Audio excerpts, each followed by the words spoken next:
شهر رمضان الذي أنزل فيه القرآن هدى للناس وبينات من الهدى والفرقان. بسم الله الرحمن الرحيم. Assalamualaikum warahmatullahi wabarakatuh. Alhamdulillah, wassalatu wassalamu ala rasulillah wa ba'd.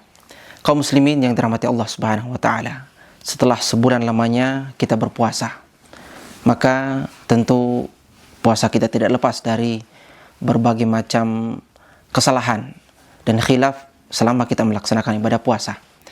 Olehnya itu, datanglah syariat zakat fitri ini yang menjadi penyempurna terhadap ibadah puasa kita. Kaum muslimin yang berbahagia, apa itu zakat fitri? Zakat fitri secara ringkas pengertiannya adalah terdiri dari dua suku kata. Yang pertama, zakat yang artinya bertumbuh dan berkembang. Fitri artinya adalah berbuka puasa. Meskipun masyhur di kalangan kita menyebutkan bahwa ini adalah zakat fitrah, tentu ini juga mungkin berangkat dari pengertian fitrah yang artinya fitrah manusia atau naluri manusia. Ala kulli hal, bahwa makna yang paling tepat adalah zakat fitri. Zakat fitri adalah zakat yang dikeluarkan oleh kaum muslimin setelah melaksanakan ibadah puasa sebulan lamanya, yang memiliki dua tujuan umum. Yang kata Rasulullah sallallahu alaihi wasallam, tuhratun lis-shaim. Dia sebagai pembersih, penyempurna dari puasa yang dilakukan oleh kaum muslimin yang mungkin selama berpuasa dia khilaf dan melakukan berbagai macam dosa-dosa kecil, ya berupa perkataan-perkataan yang tidak bermanfaat, berupa rafath dan perkataan-perkataan yang melalaikan dan seterusnya. Yang kedua, kata Rasulullah SAW adalah wa tu'matul lil masakin, sebagai makanan untuk orang-orang miskin. Nah, kaum muslimin yang berbahagia, kepada siapa saja diwajibkan zakat fitrah ini?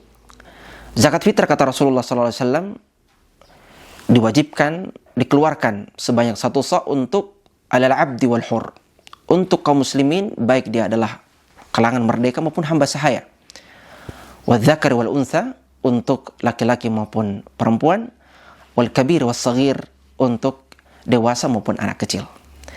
Jadi zakat fitrah diwajibkan terhadap golongan yang telah kita sebutkan ini. Kepada siapa dikeluarkan? Tentu ada dua pendapat dari para ulama. Yang pertama, dikeluarkan terhadap 8 jenis atau 8 golongan yang disebut dalam Quran surat At-Taubah, innamas shadaqatu lil fuqara'i wal masakin ila akhiril ayat. Bahwasanya diwajibkan untuk dikeluarkan kepada 8 golongan tersebut. Pendapat kedua yang mengatakan bahwa terkhusus untuk orang miskin, karena tujuan utama daripada zakat fitrah ini adalah sebagai makanan bagi orang miskin, dan ini pendapat yang paling kuat, wallahu taala alam. Kemudian di mana zakat ini dikeluarkan? Kalau kita melihat hadis dari Mu'adz ibnu Jabal ketika diutus ke Yaman, Nabi SAW mengatakan, fatu'khadhu min aghniyaihim wa turaddu ila fuqaraihim. Zakat ini diambil dari orang-orang kaya di kalangan mereka dan diberikan kepada orang-orang fakir di tengah-tengah mereka. Ini artinya bahwa zakat fitrah ini disyariatkan, dikeluarkan di tempat kita menyelesaikan ibadah puasa tersebut.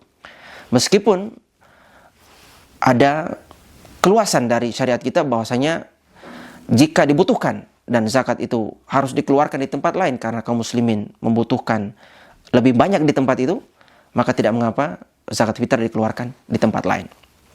Ala kulli hal, kaum muslimin yang dirahmati Allah Subhanahu wa taala, zakat fitrah boleh dikeluarkan di tempat kita menyelesaikan ibadah puasa, begitupun di tempat lain yang dibutuhkan oleh kaum muslimin. Yang terakhir, berapa kadar zakat yang harus dikeluarkan? Rasulullah SAW menyebutkan berupa satu sok makanan pokok yang kita konsumsi. Ada perbedaan pendapat apakah boleh makanan ataupun dengan uang ataupun berupa mata uang atau berupa uang atau berupa makanan. Lebih afdalnya adalah dengan makanan pokok, karena di zaman Nabi SAW itu sudah ada mata uang dinar dan dirham, Tapi Rasulullah SAW mensyariatkan kepada kita untuk mengeluarkan berupa bahan pokok makanan sebanyak 1 sok, yang kalau kita ukur dengan takaran kita hari ini, ada yang mengatakan 2,5 kilo, ada yang mengatakan 3 kilogram, ya, sebagaimana fatwa MUI di Indonesia mengatakan 2,5, dan di Saudi menggenapkan menjadi 3 kilogram. Ala kulli hal, inilah secara singkat tentang zakat fitrah. Mudah-mudahan bisa mencerahkan bagi kita semuanya. Hadza wa sallallahu ala Muhammad wa akhiru da'wana alhamdulillah rabbil alamin. Assalamualaikum warahmatullahi wabarakatuh.